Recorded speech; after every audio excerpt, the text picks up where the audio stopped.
I stood at the buffet table reaching for a second plate of food when my daughter Isabella grabbed my arm. Hard. Her nails dug into my sleeve as she pulled me away from the catering spread. "Dad, stop," she hissed through clenched teeth. "You're embarrassing me." I looked at her, confused. We were at her university's annual scholarship gala, a fancy event with hundreds of students, professors, and donors. I'd driven 3 hours to attend because Isabella had insisted I come. "What's wrong?" I asked quietly. "You've already gone back twice. People are staring. You're acting like you've never seen food before." Her face was red. Whether from anger or embarrassment, I couldn't tell. Probably both. I was hungry. The portions are small. That's not the point. This isn't a buffet restaurant. You don't just keep going back. There are important people here. My professors. My classmates. The dean. She glanced around nervously. What will they think? I looked down at my plate. A few pieces of chicken. Some vegetables. A roll. Nothing excessive. Nothing that warranted this reaction. "Isabella, I'm just eating." "You're making us look poor. Like we can't afford food. Like we're desperate." The words hit me like a slap. Making us look poor. I set my plate down on a nearby table.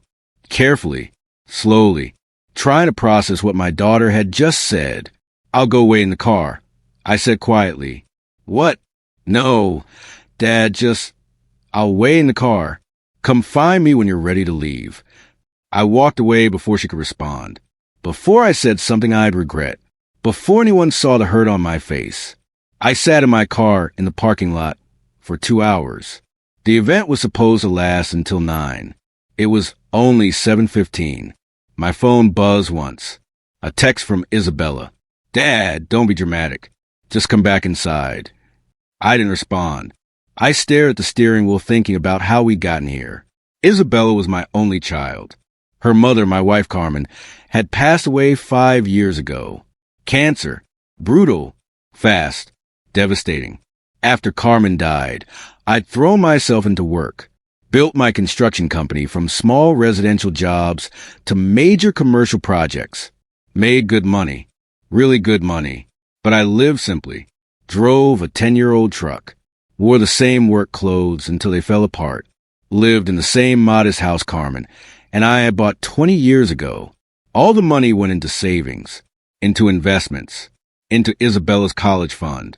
She'd gotten into Preston University. Prestigious, expensive, $60,000 a year. I paid every penny. Tuition, room and board, books, spending money. Never asked her to take loans. Never made her work during school. I wanted her to focus on studies, to have opportunities one never had. I dropped out of high school at 17, started working construction, learned the trade, eventually started my own company. No degree, no fancy education, just hard work and determination. Isabella knew all this. She'd grown up watching me leave before dawn, come home after dark, work weekends, build something from nothing. Or so I thought she knew. Maybe she'd forgotten. Or maybe she was ashamed. At 9:30, Isabella finally emerged from the building. She walked to the car slowly, got in, closed the door. Silence. We sat there for a full minute, neither of us speaking. "Are you going to say anything?" she finally asked. "What do you want me to say?" "I don't know. Something. Anything. You've been sitting out here for over 2 hours. You told me I was embarrassing you. I removed the embarrassment. Dad, come on. You're being childish." I started the car, pulled out of the parking lot, started the long drive back home. "Can we talk about this?" Isabella asked after 15 minutes. "What's there to talk about?" "I didn't mean to hurt your feelings. This is an important event. There are protocols, social expectations. Like not eating too much free food." "It's not free. These events cost money. They're funded by donors, by people who support the university. Taking multiple plates looks wrong." I gripped the steering wheel tighter. Looks wrong to whom? To everyone. To the other students. To the faculty. To the donors. The donors. I repeated the word. Let it hang in the air. Yes, the people who make scholarships possible, who fund programs, who support students like me, students like you, students who need financial help, who couldn't afford university otherwise. I almost laughed, almost told her right then, but I didn't. Instead, I asked, "Do you know who funds your scholarship?" "The university, through donor contributions." "Why?" "Just curious." We drove the rest of the way in silence. When I dropped her off at her apartment near campus, she hesitated before getting out. "Dad, I'm sorry if I hurt you." "I really am. I just wanted tonight to go perfectly." "It's fine. I'll talk to you later." She left. I drove home alone, and I started planning. The next morning, I called my accountant. "Thomas, I need to know something. That donation I made to Preston University, the scholarship fund, is my name attached to it publicly?" "No, Marcus. You specifically requested anonymity. The university knows you're the donor, but students and the public don't." "Why?" "Just confirming. And the amount I donated, $250,000. It's funding 5 full scholarships this year, including your daughter's, though she doesn't know hers is part of your donation." "Right. Keep it that way." "Everything okay?" "Fine. Just thinking about some things." I hung up and sat at my kitchen table, the same table where Carmen and I had made plans, discussed dreams, raised our daughter. Isabella had no idea that the scholarship she thought came from some anonymous wealthy donor was actually from me, that I donated $250,000 to the university, that her merit scholarship covering full tuition was money from my construction business. I'd done it anonymously because I didn't want her to feel obligated, didn't want her to think she owed me anything beyond being my daughter, wanted her to feel proud of her accomplishments. But now that anonymity felt different.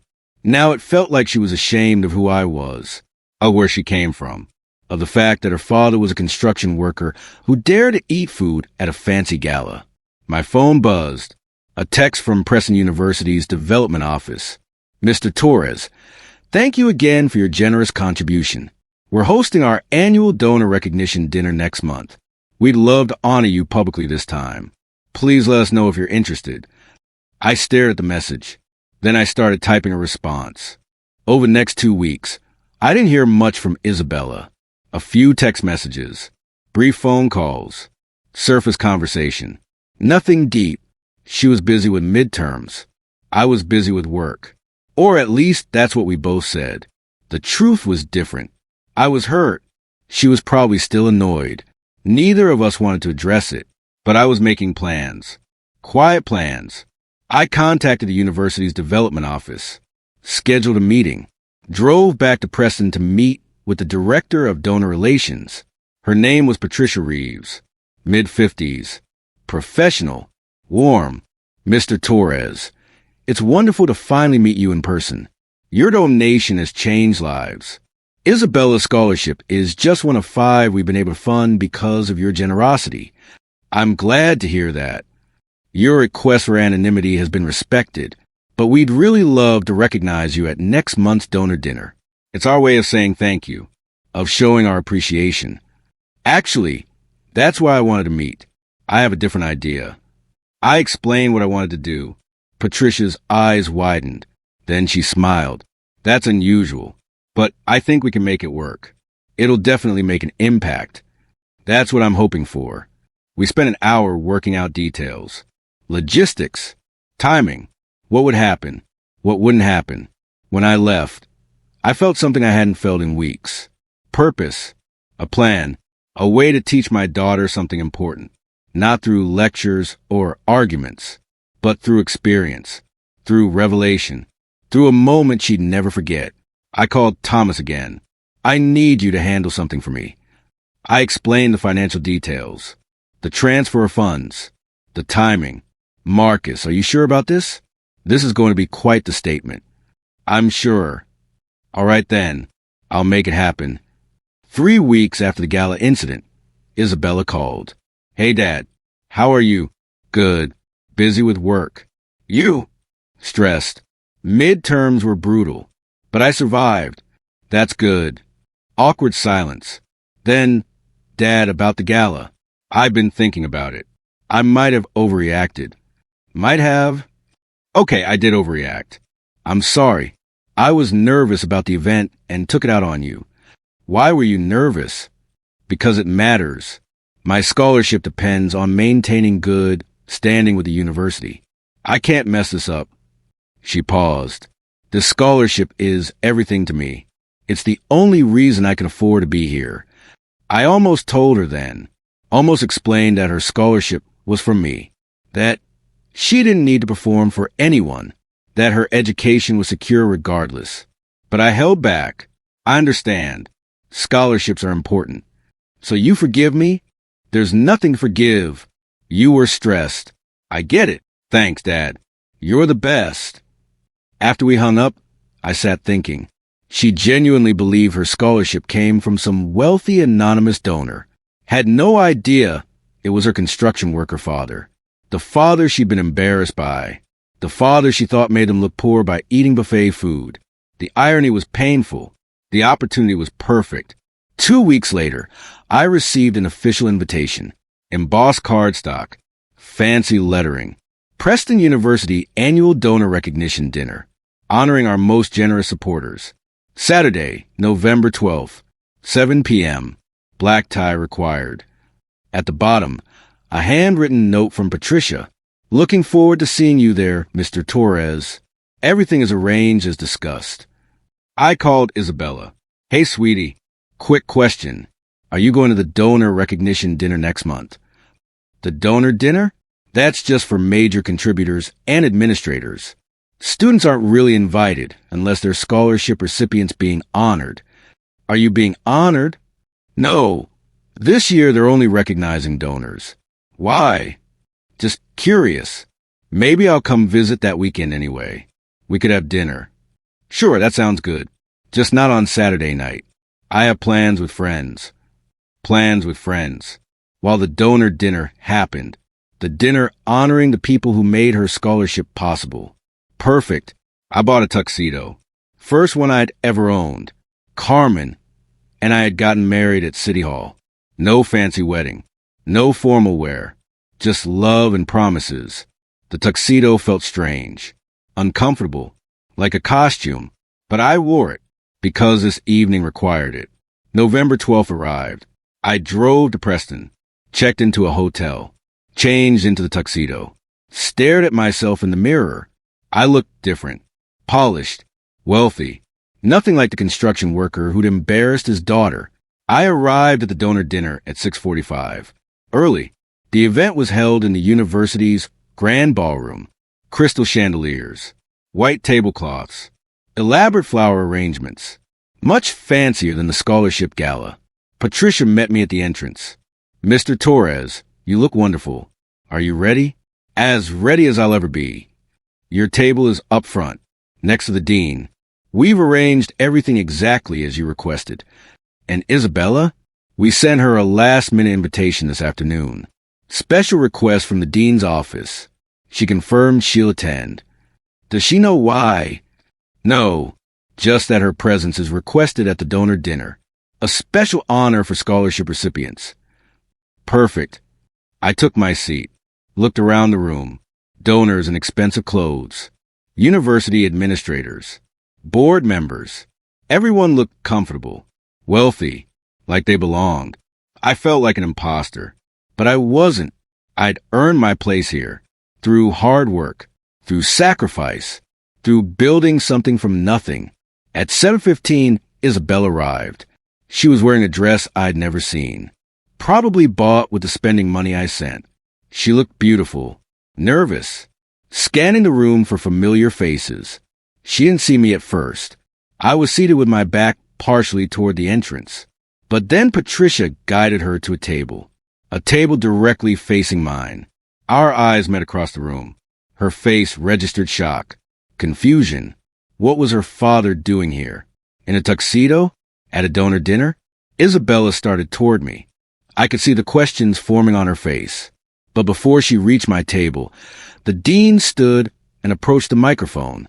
Ladies and gentlemen, thank you for joining us this evening. We're here to honor the generous donors who make Preston University possible. Isabella stopped mid-stride, looked at the dean, then back at me, sat down at her assigned table. The dean continued. Each year, we recognize individuals and organizations whose philanthropy changes lives. Tonight, we have several special recognitions. He went through a list. A foundation that donated $50,000. A couple who funded a new laboratory. A corporation that sponsored an internship program. Applause after each recognition. Then the dean paused, looked directly at my table. But tonight, we have a very special recognition. An individual whose generosity has funded 5 full scholarships. An individual who requested anonymity for over a year, but who has agreed to be recognized tonight. My heart pounded. This individual built a successful business through hard work and determination. Despite never attending college himself, he believes deeply in education, in opportunity, in helping the next generation achieve their dreams. Isabella was staring now, really staring, trying to figure out who the dean was describing. His donation of $250,000 has changed 5 lives. 5 students who might not otherwise afford Preston's education are here because of him. The dean smiled. It gives me great pleasure to recognize Mr. Marcus Torres, owner of Torres Construction, and father of one of our scholarship recipients, Isabella Torres. The room erupted in applause. Isabella's face went white, then red, then white again. She looked like she might faint. I stood, walked to the podium, shook the dean's hand, looked out at the crowd, then looked directly at my daughter. "Thank you," I said into the microphone. "This is unexpected." Lie. This was entirely expected, entirely planned. When my wife Carmen passed away 5 years ago, I made a promise. I promised that our daughter would have every opportunity, every chance to succeed. That money would never be a barrier to her dreams. I continued. I started Torres Construction with nothing, just a truck and tools. Over 20 years, I built it into something successful, something that provides for my family and employs 30 people. I paused, but success isn't measured in money. It's measured in what you do with it, what you create, what you enable. When Isabella got accepted to Preston, I was proud, incredibly proud. But the cost was significant. $60,000 a year, more than many families make annually. So I created a scholarship fund. Anonymous. I didn't want Isabella to know. Didn't want her to feel obligated. Wanted her to feel like she'd earned her place here on merit. I looked at her again. She was crying now, silent tears streaming down her face. But anonymity has consequences. When you hide your generosity, people don't know, don't understand, don't appreciate. A few weeks ago, I attended the scholarship gala. Isabella invited me. I was honored to be there, to see her in her element, to be part of her university experience. At that event, I went back to the buffet table for a second plate of food, small portions. I was hungry, and I was proud of what my donation had created, proud to be an event I'd helped fund. My daughter pulled me aside, told me I was embarrassing her, said I was making us look poor, like we couldn't afford food, like we were desperate. The room was silent now, completely silent. She didn't know that her scholarship came from me, didn't know I'd donated $250,000, didn't know I was a reason 5 students, including her, could attend Preston. She saw her father as an embarrassment, a construction worker who didn't understand fancy events, who didn't know how to behave around important people. I stepped back from the microphone, then forward again. I'm not telling this story to shame my daughter. I'm telling it to make a point, about assumptions, about judging people by appearance, about understanding that success comes in many forms. Isabella is a brilliant student, hardworking, dedicated, everything a parent could want, but she forgot something important. She forgot where she came from, who made her education possible, who loved her enough to work 70-hour weeks so she'd never know financial stress. Tonight is about recognition, about honoring donors, but it's also about lessons, about remembering that wealth isn't just money, it's values, character, sacrifice. I returned to my seat. The room was still silent. Then, slowly, applause began. Quiet at first, then louder. People standing. A standing ovation. Not for the money, for the message, for the public teaching moment. I didn't look at Isabella. Couldn't. Knew she was devastated. Knew this was harsh. But it was necessary. The dean returned to the microphone. Thank you, Mr. Torres, for your generosity and your candor. This is why we honor donors. Not just for their money, but for their wisdom, for what they teach us. The evening continued. More recognitions. Dinner service. Small talk. I participated minimally. Spoke when spoken to. Smiled when appropriate. But my mind was on Isabella, on what she was feeling, on whether I had gone too far. After dinner, Patricia approached. That was powerful. Difficult, but powerful. I hope it achieves what you wanted. Me too. Your daughter left. About 20 minutes ago. I saw her slip out during the dessert service. Of course she did. I'd humiliated her in front of her university community. In front of people she saw every day. In front of professors and administrators and fellow students. Had I been too harsh? Too public? Too cruel? I left the dinner early. Drove to Isabella's apartment. Her car was in the parking lot. Lights on in her window. I knocked. No answer. Knocked again. Isabella, it's Dad. Open the door. Go away. Her voice was muffled, thick with tears. We need to talk. There's nothing to talk about. You made your point. Congratulations. Isabella, please. You humiliated me. In front of everyone. Made me look like an ungrateful, spoiled brat. That wasn't my intention. Wasn't it? You could have told me privately. Could have sat me down and explained. But instead, you made a public spectacle. Made sure everyone knew what I'd done. What I'd said. She was right. And wrong. Open the door. Let's talk face to face. After a long moment, the door opened. Isabella stood there. Eyes red. Makeup ruined. Still wearing her dress. She looked young. Vulnerable. Exactly like she had as a child when Carmen died. We sat in her small living room.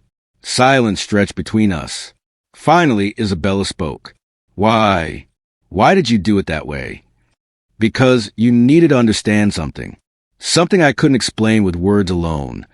Understand what? That you're rich? That you paid for my scholarship? That I'm an ungrateful daughter? No. That assumptions are dangerous.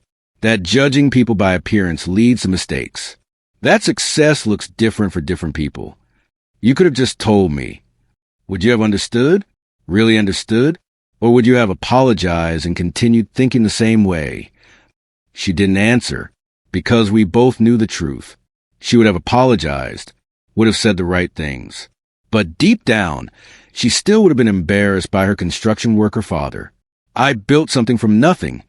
I said quietly, when your mother and I got married, we had $2,000 between us. We lived in a tiny apartment. Ate ramen. Struggled.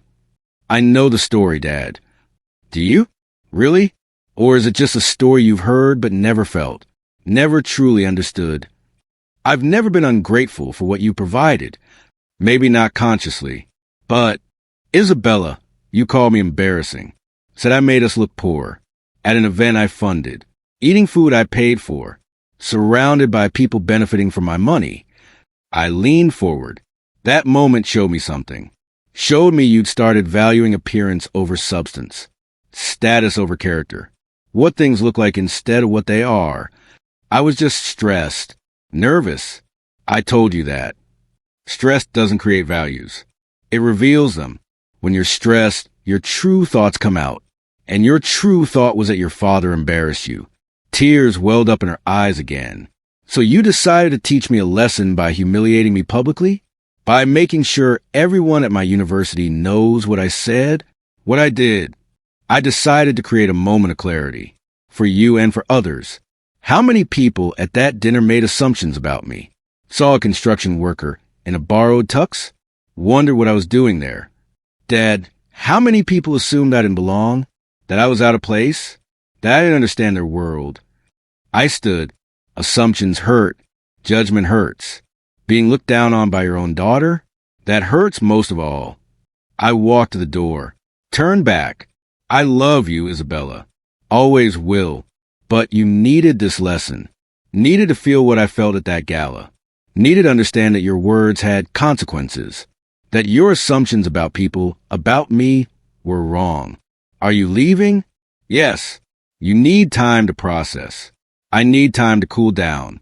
We'll talk when we're both ready. When will that be? I don't know. I left her standing in her apartment. Drove back to the hotel. Lay in bed staring at the ceiling. Wondering if I destroyed my relationship with my daughter. Wondering if the lesson was worth the pain. My phone buzzed. A text from Isabella. I'm sorry. I don't know what else to say. Just, I'm sorry. I didn't respond. Not because I was angry, but because sorry wasn't enough. Not yet. Sorry was just a word. Change required action. Over the next week, I focused on work. New contracts. Project management. Physical labor. I pushed myself hard. Try not to think about Isabella. About the hurt in her eyes. About whether I'd been too harsh. She called twice. I didn't answer. She texted multiple times. Short messages. Long messages. Apologies. Explanations. Justifications. I read them all. Didn't respond. Then, 8 days after the donor dinner, I received a package. Hand-delivered to my office. A handwritten letter. I opened it. Isabella's handwriting. Careful. Neat. Dear Dad, I've spent the past week thinking about what happened. About what I said at the gala. About what you said at the donor dinner. About who I've become and who I want to be. You were right. I had started valuing the wrong things. Started caring more about appearances than substance. Started being ashamed of where I came from instead of proud. I don't know when it happened. Somewhere between high school and university. Between our small town and this prestigious campus. Between being your daughter and trying to fit in with people who have trust funds and vacation homes.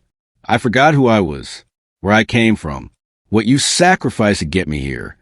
The letter continued. I've been thinking about Mom. About what she would say if she'd seen me at that gala. She'd be disappointed. Not angry. Just sad that I'd lost sight of our values. She grew up poor. Worked her way through community college. Never forgot where she came from. Never pretended to be something she wasn't. I wish I'd inherited more of that from her. Instead, I inherited pride, insecurity, the need to prove I belong. And in trying to prove it, I lost the one thing that actually mattered, self-respect. When I pulled you away from that buffet table, I wasn't protecting you. I was protecting my image, my carefully constructed persona of the scholarship student who belongs at this elite university. I was afraid that if people saw my father taking multiple plates of food, they'd realize I wasn't really one of them, that I didn't come from money, that I didn't belong. But here's what I've realized this week. I don't want to be one of them. If being one of them means being ashamed of you, if it means pretending my father isn't a self-made businessman who built something remarkable, if it means hiding where I come from, I'd rather be proud of being your daughter, proud of coming from a family that works hard, that values education not because it's prestigious, but because it opens doors, that believes in helping others.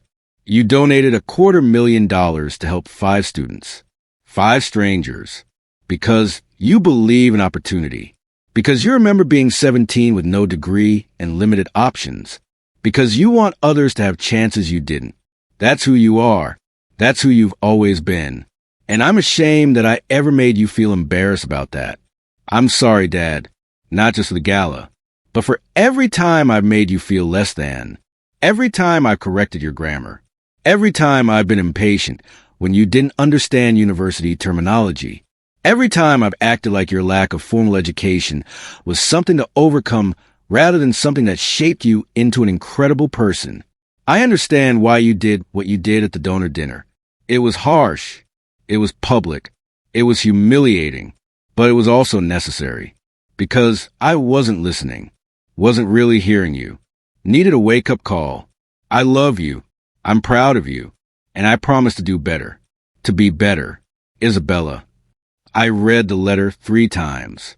Each time, I felt the weight in my chest lighten. She got it, really got it. Not just the surface apology, but the deeper understanding. I called her. She answered on the first ring. Dad, I got your letter. And I'm proud of you for understanding, for being willing to look at yourself honestly. That takes courage. She started crying. I was so worried you'd never forgive me, that I'd ruined everything. Isabella, you're my daughter. I love you, always will, even when you make mistakes, even when you hurt me. That's what family means. Can we start over? Can I have another chance to be the daughter you deserve? You're already the daughter I deserve. You just lost your way for a bit. We all do sometimes. What matters is finding your way back. Can we have dinner? Tomorrow? I want to talk. Really talk. About everything. I like that. We met at a small restaurant. Nothing fancy. The kind of place I felt comfortable. The kind of place Carmen and I used to go. Isabella arrived early, wearing jeans and a simple shirt. No designer clothes. No makeup. Just my daughter. Hey, Dad. Hey, sweetheart. We ordered food, made small talk. Then Isabella took a deep breath. I want to tell you something. About what's been happening at school. About why I've been so stressed. Okay. There's this culture at Preston, among some of the students, the wealthy ones, the ones who've never worried about money. They look down on scholarship students, make comments, subtle things, but it's there. I didn't know that. I didn't tell you because I didn't want you to worry, didn't want you to think I couldn't handle it. She played with her napkin, but it got to me, made me insecure, made me want to prove I belonged, that I was just like them. You don't need to be like them. I know that now, but for months, I was trying so hard to fit in, to dress right, talk right, know the right restaurants and vacation spots. It was exhausting. She continued. That's why I reacted the way I did at the gala. I'd spent weeks preparing for that event, making sure I looked perfect, acted perfect, said the right things. And then you were just, comfortable, unpretentious, taking food because you were hungry, not worrying about what people thought. And that threatened you. Yes, because it reminded everyone that I wasn't like them, that I came from somewhere different, had a father who worked with his hands, who didn't know the unwritten rules of fancy events. The rules that say hungry people shouldn't eat? Exactly. It's stupid, but that's how that world works. Everything is about appearance, about maintaining dignity, even when it's ridiculous. I thought about that, about a world where eating when hungry was undignified, where hard work was embarrassing, where success had to look a certain way. That's not a world I want to be part of. I don't want to be part of it either. Not anymore. I've spent this week reevaluating everything. My friends, my priorities, what I'm actually getting from this education. And I'm getting knowledge, skills, credentials that'll help my career. But I was also absorbing toxic values, learning to judge people by the wrong standards, becoming someone I don't like. She looked at me. I don't want to be that person. I want to be someone Mom would be proud of, someone you're proud of. I'm always proud of you, even after what I did, even then, because you're learning, growing, becoming better. That's all any parent can ask. We ate in comfortable silence for a while. Then Isabella asked, "Why didn't you tell me about the scholarship being from you?" "Because I wanted you to feel independent, to feel like you'd earned your place based on merit, not because your dad paid for it. But I did earn it. The scholarship wasn't just about money. I had to have the grades, the test scores, the essay." "Exactly. And you had all of that. The money just made it possible. But the achievement was yours." I guess I never thought about it that way.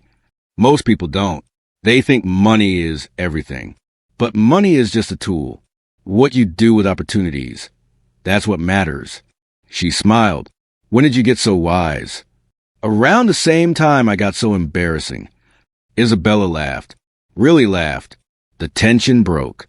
We spent the next 2 hours talking. really talking. About Carmen. About memories. About the early years when money was tight. About sacrifices made. About dreams achieved. Do you remember when Mom wanted to go back to school? Isabella asked. For her nursing degree? Yes. We didn't have the money. You were just starting the business. But she wanted it so badly. So I worked double shifts, weekends, holidays, made it happen. She used to say you were the reason she succeeded. That without you, she'd never have finished. We were a team. She supported my business. I supported her education. That's how partnerships work. I wish I remembered her better. I was only 13 when she died. You remember the important things. Her kindness, her strength, her laugh. Her laugh was the best. Isabella wiped her eyes. Do you think she'd understand? About what happened?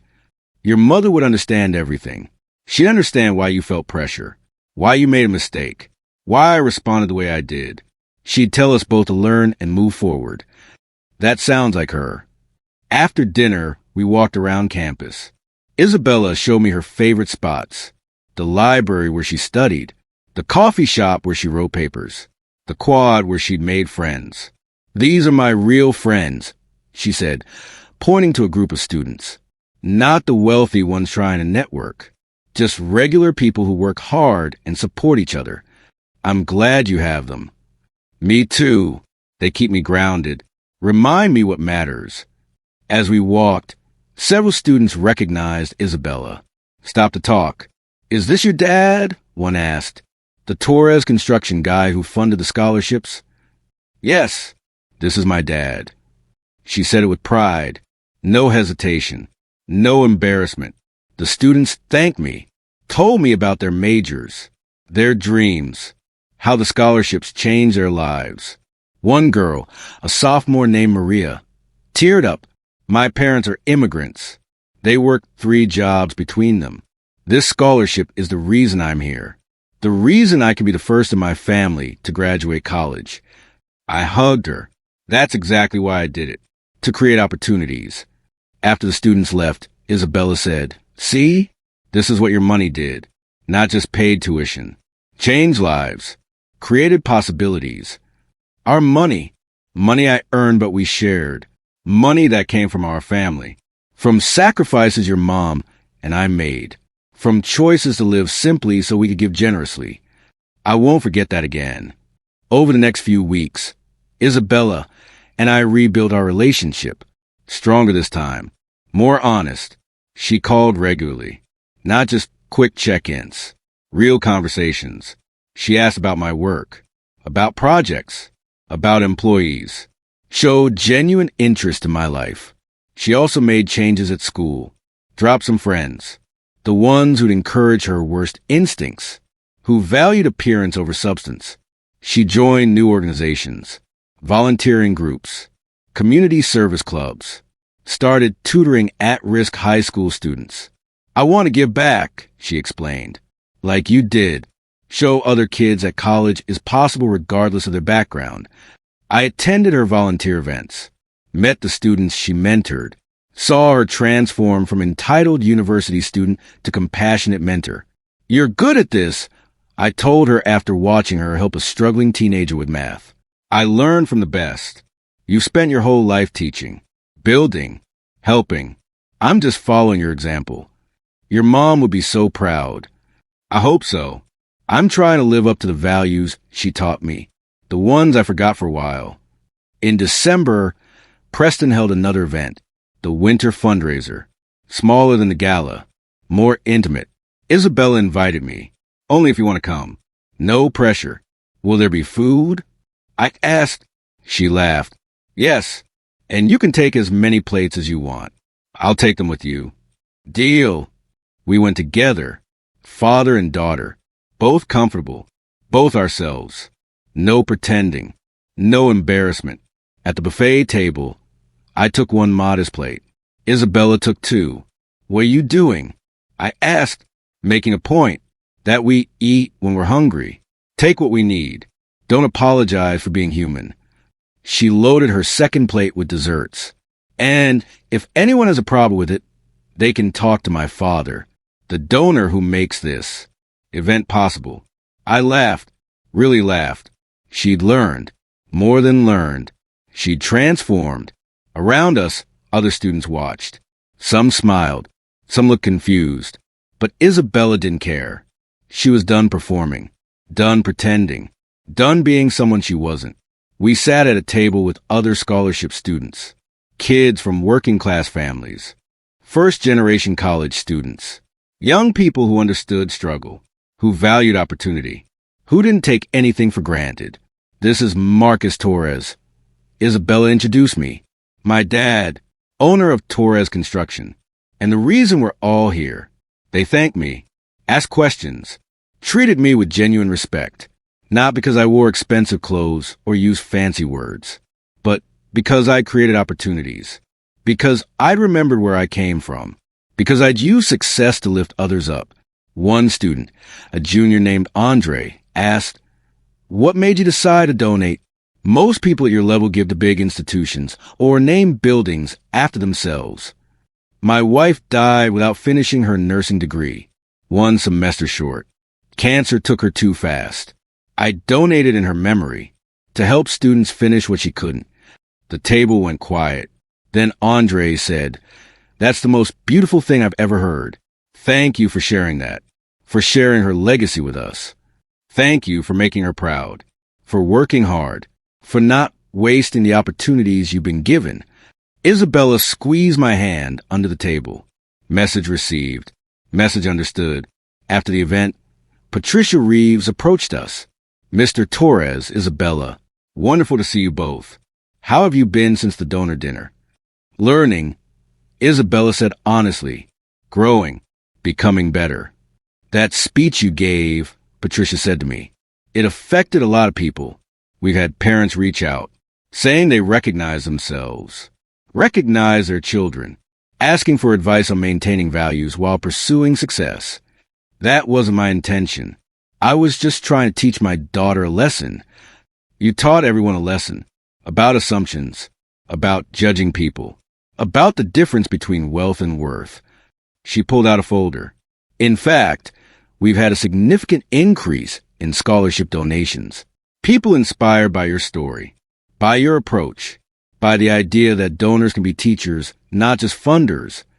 Inside the folder were pledges, over $500,000, from parents, alumni, local businesses, all inspired by what happened at the donor dinner. "This is incredible," I said. "This is your legacy. Not just the money you gave, but the movement you started, the conversation you sparked about values and education, and what really matters." Isabella looked at the pledges, then at me. "Dad, you did this. Your honesty, your willingness to have a difficult public moment. It created something bigger. We did this. My mistake of not telling you. Your mistake at the gala. My response at the dinner. Your growth afterward. All of it together created this." Patricia smiled. "Preston wants to do something special. We want to name the scholarship fund after your wife. The Carmen Torres Memorial Scholarship Fund, honoring her memory, her values, her belief in education." I couldn't speak. Tears filled my eyes. Isabella answered for me. She would love that. She'd be honored. And she'd be proud of what this has become. Then it's settled. We'll have a dedication ceremony in the spring. Both of you will speak. Share Carmen's story. Share your story. Continue teaching. After Patricia left, Isabella and I sat in the empty ballroom. Just us and memories. "Mom would be laughing right now," Isabella said, "at all of this, at how something so painful became something so beautiful. She always said pain has purpose, if we let it teach us." She was wise.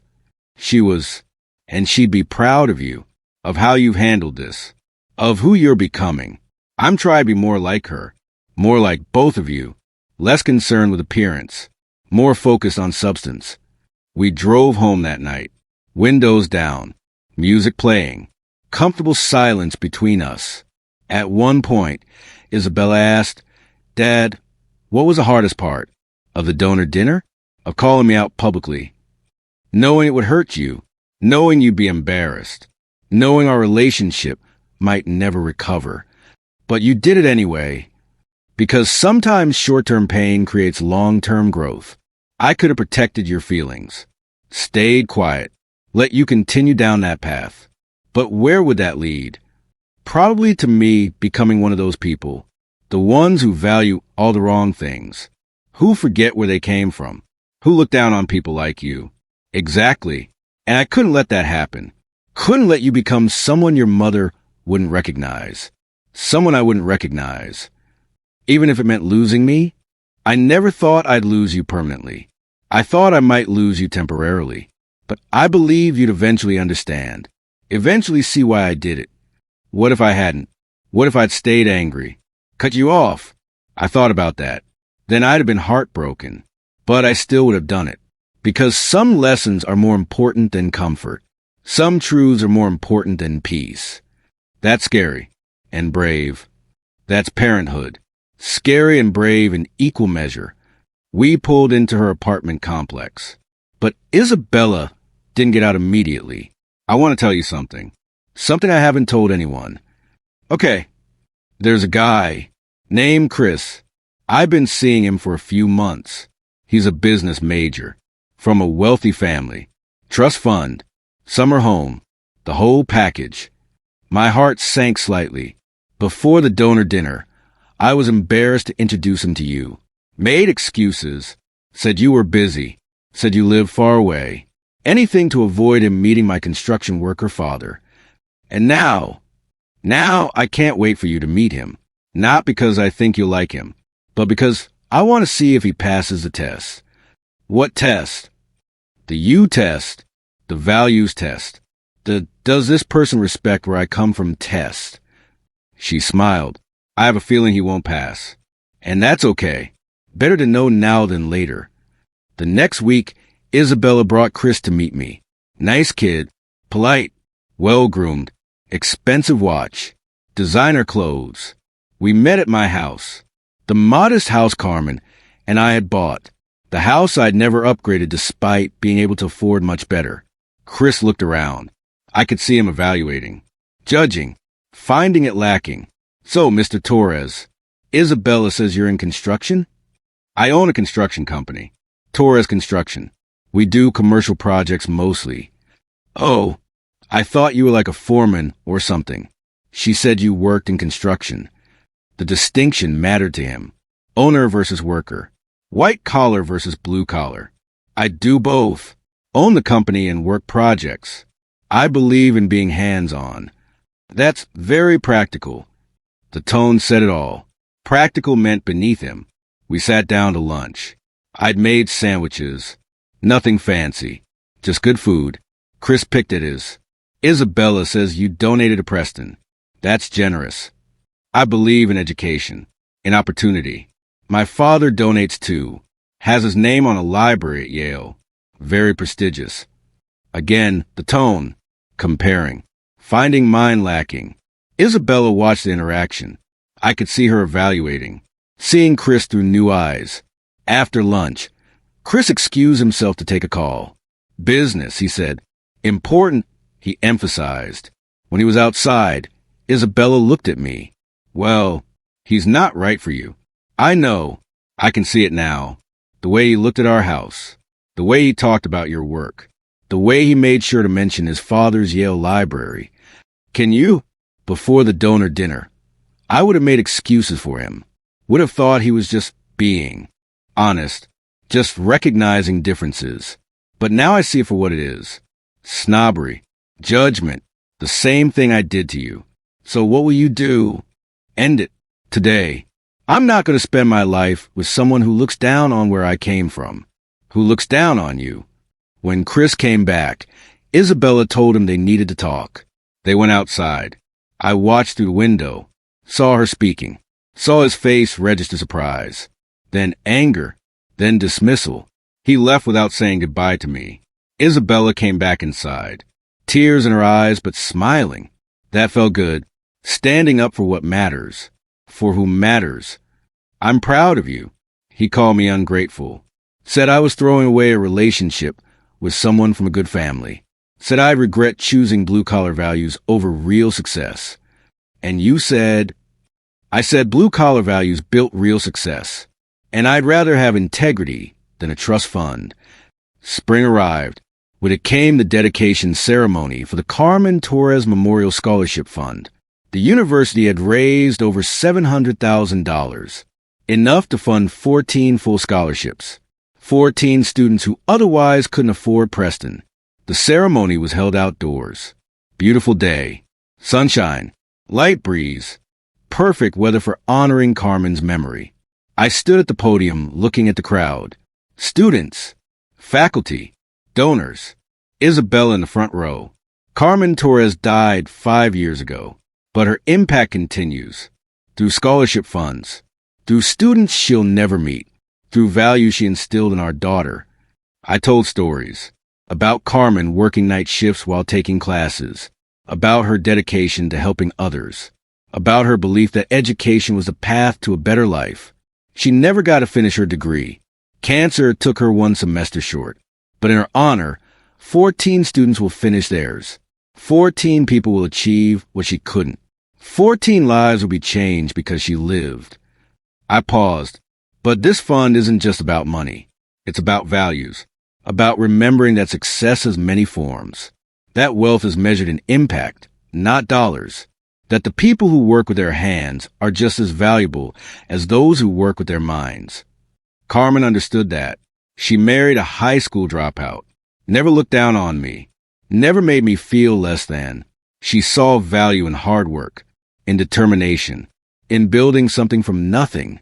I hope these scholarships carry that spirit, that they help students who embody those values, who understand struggle, who won't forget where they came from, who will use their education to lift others up. Isabella spoke next. My mom was my hero, strong, compassionate, wise. She taught me that character matters more than credentials, that kindness matters more than status, that family matters most of all. She looked at me. For a while, I forgot those lessons, got caught up in appearances, in trying to fit in being ashamed of things I should have been proud of. My dad reminded me, in a painful way, in a public way, in a way I'll never forget. And I'm grateful, because that moment changed my life, brought me back to who I really am, who my mom raised me to be. These scholarships honor her memory, but they also honor everyone who works hard, who sacrifices, who believes in the next generation. They honor the construction workers and nurses and teachers and all the people who build our world. The audience applauded, long and heartfelt. After the ceremony, scholarship recipients came to thank us, to share their stories, to promise they wouldn't forget. One girl, Jasmine, said, "My dad is a janitor, works nights cleaning office buildings. I used to be embarrassed when friends asked what he did, but not anymore. He's provided for us, made sacrifices, made this possible. I'm proud of him." "Good," I said. "Hold on to that pride. Don't let anyone make you feel less than. Your father is a success. This scholarship recognizes that." Later, Patricia showed us a scholarship fund display, a plaque with Carmen's photo, her dates, a quote she'd loved. Education is not preparation for life. Education is life itself. Below that, the names of scholarship recipients, past and future, a growing list, a living legacy. "This will be here forever," Patricia said. "Students will see this, will be inspired, will remember that opportunity comes from sacrifice." Isabella traced her mother's name with her finger. She would love this, love that her struggle meant something, created something lasting. "It means everything," I said. "Thank you for making it happen." As we walked back to the car, Isabella said, "I've been thinking about after graduation, about what I want to do. And I want to work in nonprofit education, help create more scholarship funds, help more students access college, continue what you started." That's a wonderful goal. I know it won't pay much, not compared to corporate jobs, but it feels right. Feels like honoring Mom, honoring you, using my education for something meaningful. Your mother will be incredibly proud. I hope so. I'm trying to make choices she'd respect. Choices that reflect our values. Choices that make a difference. We drove home. Both quiet. Both processing. Both grateful. That evening, I went through old photos. Carmen and me at our wedding. Carmen pregnant with Isabella. Carmen at her nursing school graduation, 1 semester before she died. In every photo, she was smiling, happy, content with our simple life. She never needed wealth, never cared about status, just wanted love, family, purpose. I tried to give Isabella the same through money, through opportunity, but I nearly lost her to the very things Carmen never valued. The donor dinner had been harsh, public, painful for both of us, but necessary. Without it, Isabella might have continued down that path, might have become someone neither Carmen nor I would recognize. Now she was back, better than back, stronger, wiser, more grounded than before. The next morning, Isabella called, "Dad, I'm writing an article for the university newspaper about the whole experience, about what happened, what I learned. Is that okay? It's your story. Tell it however you want.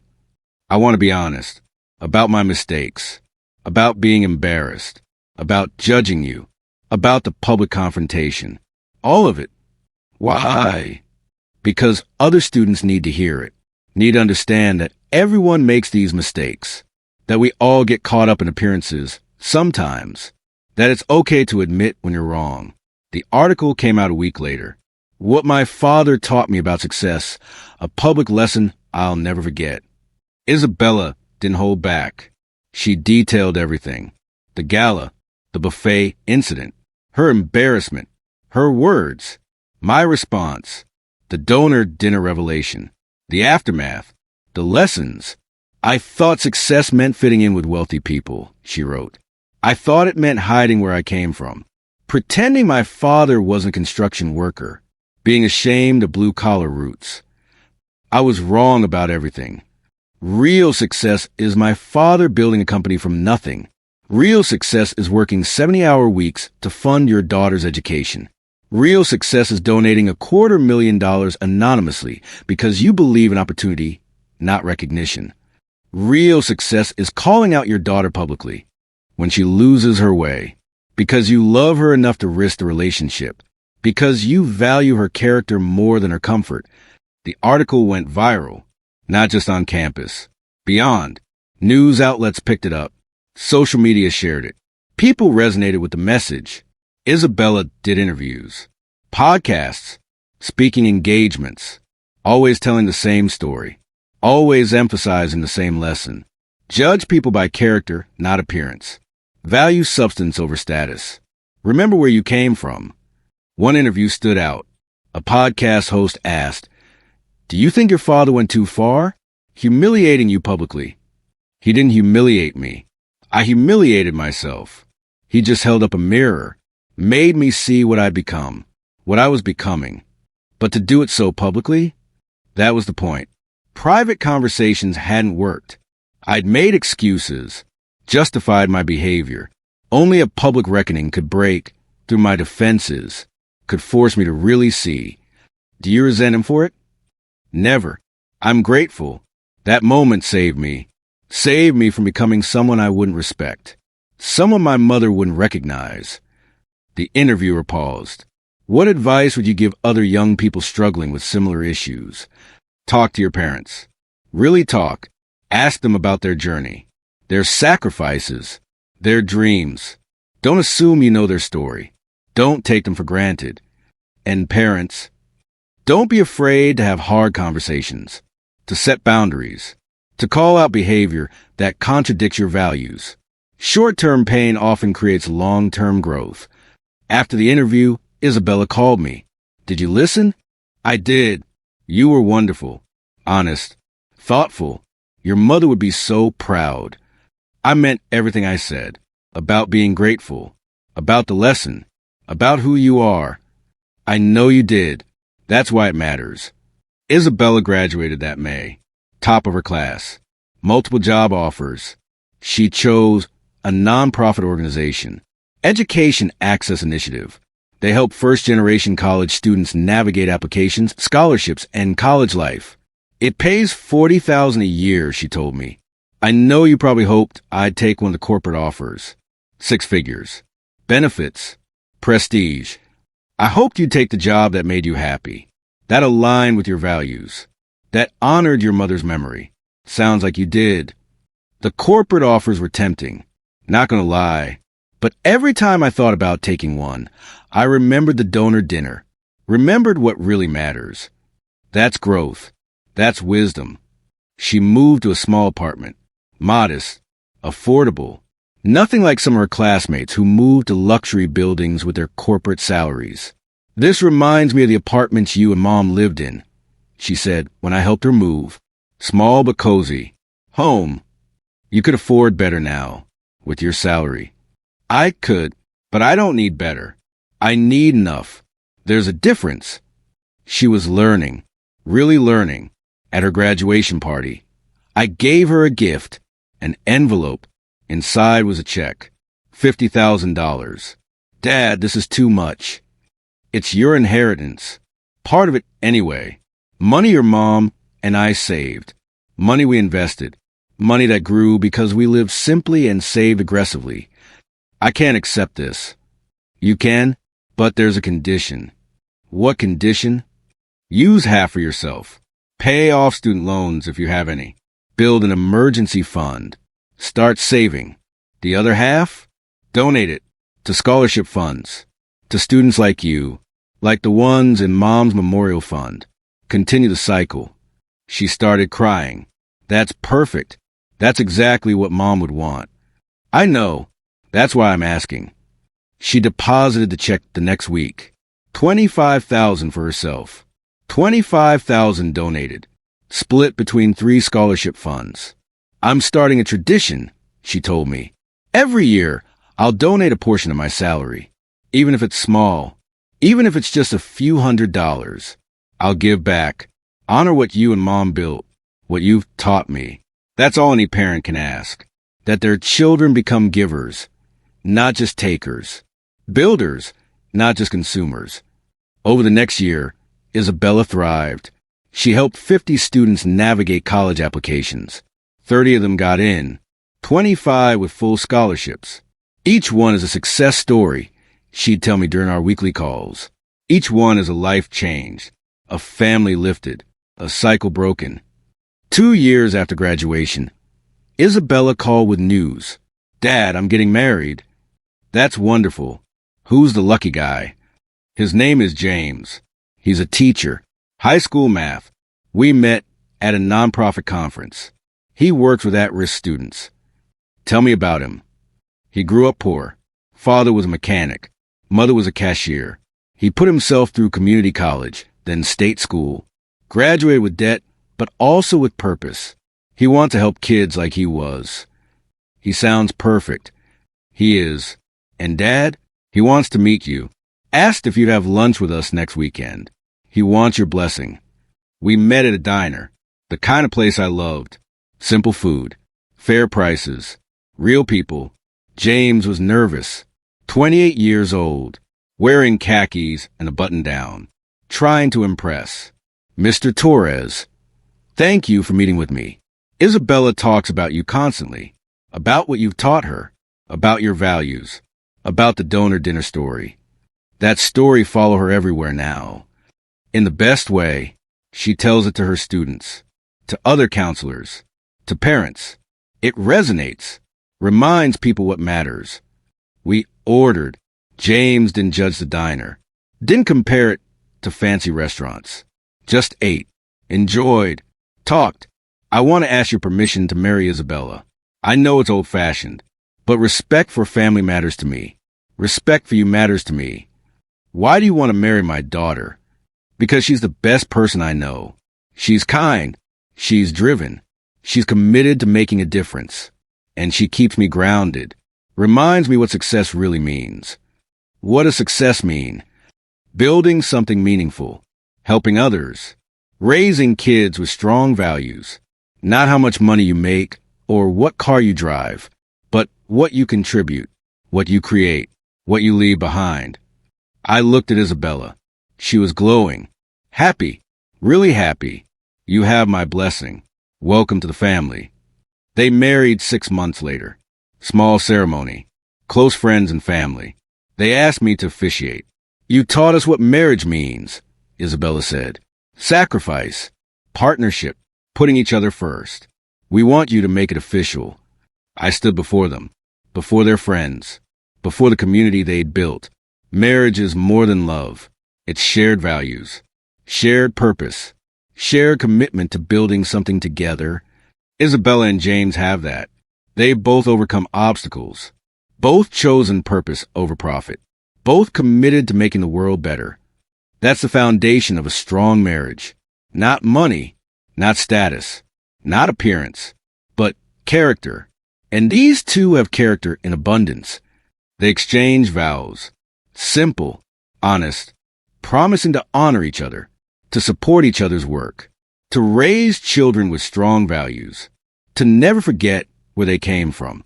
At the reception, Isabella raised her glass. To my father, who taught me the hardest lessons, who loved me enough to let me fail, who showed me that real success isn't what you have, but who you are and what you give. Everyone raised their glasses. And to my mother, Carmen Torres, whose memory guides everything we do, whose scholarship fund changes lives, whose values live on in all of us. I looked around the room, at Isabella and James, at scholarship students they'd helped, at family and friends, at a community built on substance, not appearance. Carmen would have loved this, would have been proud of Isabella, proud of the woman she'd become, proud of the lessons learned, proud of the legacy continuing. That night, driving home, I thought about the journey, about a buffet table at a gala, about a daughter's embarrassment, about a public revelation, about painful lessons and difficult growth. Had it been worth it? The confrontation? The pain? The risk? I looked at photos from the wedding on my phone. Isabella laughing. James smiling. Both of them surrounded by people they'd helped. People they'd lifted. People they'd inspired. Yes, it had been worth it. Every uncomfortable moment. Every difficult conversation. Every public revelation. Because sometimes love means letting people be embarrassed. Sometimes teaching means being harsh. Sometimes saving someone means risking everything. My daughter had told me I was embarrassing her because I asked for more food. She didn't know I sponsored the event, but now she knew so much more. She knew that success looks different for different people. That hard work deserves respect regardless of the collar. That family means sacrifice. That values matter more than appearance. She knew who her father was, who her mother had been, who she wanted to become. And that knowledge, that understanding, that growth, that was worth every difficult moment. The buffet incident had been a catalyst.